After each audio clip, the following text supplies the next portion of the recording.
दोस्तों, फोटोग्राफी के व्यवसाय में जिन गलतियों से आपको बचना है, इसके बारे में मैं अब आपको जानकारी दूंगा। दोस्तों, सबसे पहले तो जब आप शूट पे जाएं, कोई भी शूट करें, किसी भी चीज़ का प्रोजेक्ट जो आपने हाथ में लिया, चाहे वेडिंग फोटोग्राफी हो, चाहे लैंडस्केपिंग हो, चाहे नाइट फोटोग्राफी हो, चाहे न्यूज़ कवरिंग हो, चाहे प्रेस फोटोग्राफी हो, सबसे पहले आप अपने वर्क ऑफ नेचर, आपके काम की प्रकृति क्या है, उसको डिसाइड करें और उसके अनुसार ही अपना शूटिंग फॉर्मेट को चूज़ करें।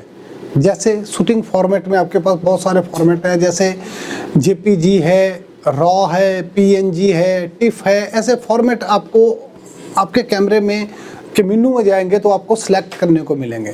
तो मेरा आपसे निवेदन रहेगा कि अगर आप प्रोफेशनलिज्म का काम करना चाहते हैं तो आप उसमें रॉ फाइल को चूज़ करें, क्योंकि रॉ फाइल स्पेस तो ज़्यादा कवर करता है, आपके कार्ड में ज़्यादा जगह को ये स्पेस कवर करेगा, लेकिन उसमें आपको एडिटिंग के लिए बहुत सारे ऑप्शंस मिल जाएंगे। क्योंकि हमारे से शूटिंग में कई बार गलतियाँ हो जाती है, कई बार अंडर एक्सपोजर, ओवर एक्सपोजर हो जाता है, तो हमारे को वहाँ पे फोटोशॉप पे उसको करेक्ट करने के लिए बहुत सारा सुविधाएं रहती है।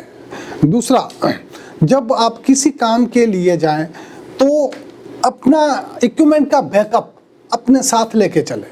जैसा कि बैटरी चार्जिंग आपकी प्रॉपर होनी चाहिए, ये इंश्योर कर ले कि आपके पास एक स्टैंड बाई बैटरी तो ज़रूर होनी चाहिए, और दूसरी जो आप बैटरी आपके कैमरे में यूज़ कर रहे हैं वो फुली चार्ज हो।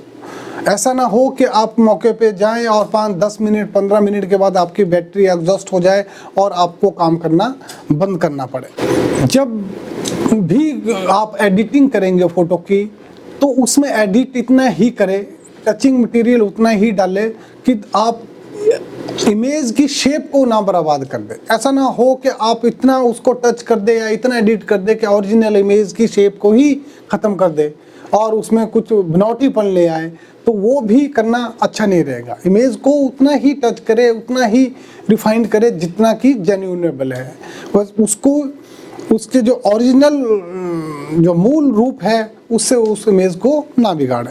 अपने काम में, जिस काम के लिए आप जा रहे हैं उसमें आपको परफेक्शन के साथ वो काम करना है, उसमें आपको टाइम को भी डेडिकेटेड करना है और अपने इंटरेस्ट को भी आपने उसमें इन्वॉल्व करना है।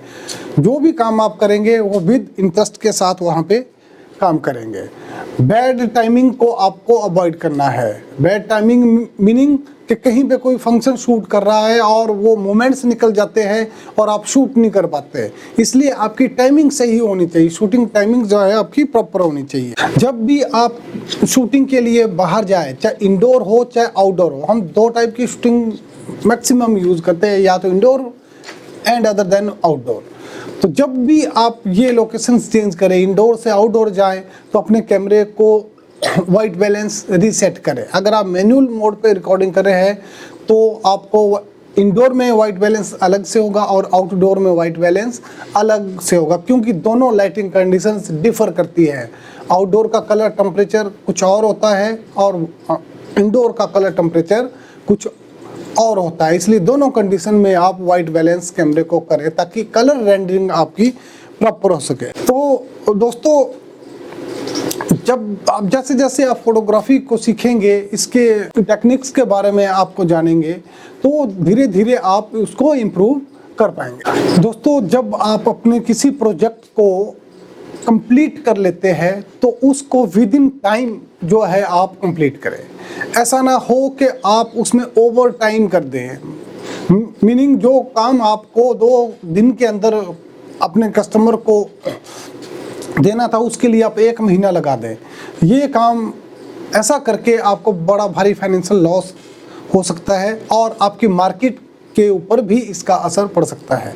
तो जो काम आपने लिया है उसको विद इन टाइम आप अपने कस्टमर को दें और अच्छी क्वालिटी का परफेक्शन वर्क आप उसमें करके दें। जैसा कि मानो आप फोटो शूट के ऊपर गए हुए हैं, तो फर्स्ट ऑफ ऑल आप या तो फ़ोटो को अपने कस्टमर से सिलेक्ट करवा लीजिए कि कौन कौन सी फ़ोटो जो है आप वो चाहते हैं। फाइनल वर्क के लिए उनको कौन कौन सी फ़ोटो चाहिए वो फ़ोटो आप पहले सिलेक्ट करवा लीजिए उनसे, और उन्हीं फ़ोटो को जो है आप कंप्यूटर पे जाके, फ़ोटोशॉप पे जाके जो है उनको एडिट करेंगे और फाइनलाइज जो है उसको इमेजों को फाइनल करके कोई भी एल्बम, जैसे क्रिस्मा हो गई, आपके पास इटालिया हो गई, बहुत सारे टाइप की एल्बम्स है, किस टाइप की एल्बम आप बनाएंगे उनको विद इन टाइम, प्रोजेक्ट को विद इन टाइम पूरा करके आप अपने कस्टमर को देंगे। कस्टमर की डिमांड के अनुसार ही आप उस काम को करें, और जो भी काम आप अपने कस्टमर को देंगे उसमें क्वालिटी का विशेष ध्यान रखें। जैसे कि टाइप ऑफ एल्बम्स, कौन सी एल्बम का आपको काम कराना है, महंगी से महंगी भी है और सस्ती से सस्ती भी है, तो ये आप पहले अपने कस्टमर से डिस्कस कर लीजिए कि कितना पैसा वो उस काम के लिए आपको लगा रहा है या कितना पैसा वो आपको दे रहा है। तो उसमें आप क्वालिटी को नियंत्रित करेंगे कि आपको किस टाइम की एल्बम जो है कस्टमर को देनी है और कौन सी क्वालिटी आपको कस्टमर को देनी है। तो क्वालिटी का हमेशा ध्यान रखें, अच्छी ही क्वालिटी के प्रोडक्ट्स जो है आप अपने कस्टमर को दें, पर अपने कस्टमर को आपको सेटिस्फाई करना है अपने काम से। तो इसके लिए आपको फोटोग्राफी की जो भी टेक्निक्स यूज़ करनी पड़े आपको वो अपने प्रोफेशन में करनी चाहिए। दोस्तों, जब आप वीडियो शूटिंग के लिए कहीं किसी प्रोजेक्ट के ऊपर जाते हैं या कोई काम आपने अपने हाथ में लिया हुआ है, तो हमेशा याद रखें कि जो काम आपको दिया हुआ है उसके ऊपर थोड़ा शूट करने से पहले विचार कर ले। कोई शॉर्ट स्टोरी एक अपने माइंड में क्रिएट कर ले कि आपने उसको शूट कैसे करना है। एक अपने माइंड में ही स्टोरी को तैयार कर लीजिए कि आप किस टाइप से उसको शूट करेंगे।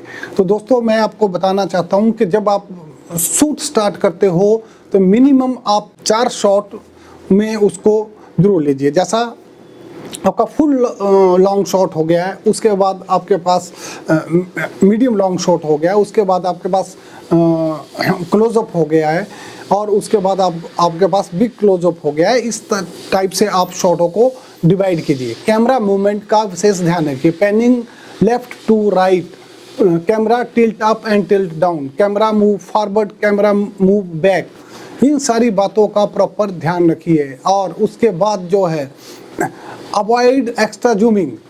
जब आप वीडियो रिकॉर्डिंग करते हो तो बार बार जूमिंग करना, उसको वाइड टैली करना, वो थोड़ा कम करें। दृश्य के अनुसार ही जूमिंग और वाइडिंग का इस्तेमाल करें। हमेशा जूमिंग स्पीड का इस्तेमाल करें कि जूम स्पीड आपको नॉर्मल पे रखनी है या किस तरह से आपको जूम स्पीड का इस्तेमाल करना है। आफ्टर देन जब आप शूटिंग करते हो तो रिकॉर्डिंग के टाइम के ऊपर भी ध्यान रखें कि कितनी देर का शॉट आपने किस एंगल से लेना है। एंगल्स हमेशा चेंज करते रहे, ऐसा ना करें कि किसी एक शूट को एक ही एंगल से आप पूरी कवरेज को निपटा दें। आप अलग अलग एंगल्स का इस्तेमाल करें। ज़्यादा बेटर क्वालिटी के लिए ड्रोन का इस्तेमाल करें। एरियल शॉट के लिए ड्रोन का इस्तेमाल करना बेहतर रहता है। अगर आप किसी इवेंट को शूट कर रहे हैं उसमें भी ड्रोन का इस्तेमाल करें या कैमरा क्रेन का इस्तेमाल करें, ताकि लोगों को एंगल्स को आप प्रॉपर उसमें दिखा सके। आफ्टर देन जब आपका शूट कंप्लीट हो जाता है, आपने सारी शूट को कर लिया है, उसके बाद आपकी सेकंड स्टेज आती है जिसको हम पोस्ट प्रोडक्शन कहते हैं। पोस्ट प्रोडक्शन में जब आप जाएंगे तो उसके लिए बहुत सारे आपके पास जो है सॉफ्टवेयर मार्केट में अवेलेबल है। हिमाचल में फ़ोटो और वीडियोग्राफी का एक वाइडर स्कोप है, क्योंकि हिमाचल एक टूरिस्ट प्लेस है, बहुत सारे टूरिस्ट बाहर से घूमने भी आते हैं। वैसे भी वहाँ पे हर एक जगह जैसे स्कूल है, कॉलेजेस है खुल गए, मैरिज में सबसे ज़्यादा डिमांड है। मैक्सिमम ऐसा होता है जब मैरिज के सीज़न होते हैं तो हमारे को पंजाब या हरियाणा से फोटोग्राफर को हायर करके ले जाना पड़ता है। वो हमारे को काफ़ी ज़्यादा कॉस्टली पड़ते हैं। जो हमारे को कम पैसे दे के काम होना था उनको हमारे को हज़ारों के हिसाब से ऊपर पैसा खर्च करना पड़ता है। स्कोप इतने ज़्यादा है, अगर आप नेचर को ले तो आप नेचर के ऊपर ही अगर आप कवर करें तो वही प्रोडक्ट आपके पास बहुत ज़्यादा हो जाते हैं। अगर आप स्कूल की फ़ोटोग्राफी करें, अगर आप आइडेंटिटी कार्ड ही किसी स्कूल के बनाएं तो उसके लिए भी आपका काम चल सकता है। Scope is very much wider aspects in the Himachal. अगर आप फोटोग्राफी को ही अपना प्रोफेशन चुने तो आपको अच्छा काम वहाँ पे मिल सकता है। तो हिमाचल के यंग यूथ को मैं एक मैसेज देना चाहता हूँ कि वो इस फील्ड में आए इस काम को चूज़ करें, अच्छी ट्रेनिंग ले, ताकि हिमाचल का पैसा और स्टेटों में जाने से बच सके और हिमाचल की आर्थिकी को आप सुदृढ़ करें, अपने घर वालों की आर्थिकी को भी आप सुदृढ़ करें, ताकि हिमाचल का पैसा हिमाचल में रहे और आपको अच्छा स्वरोजगार उसमें मिल सके।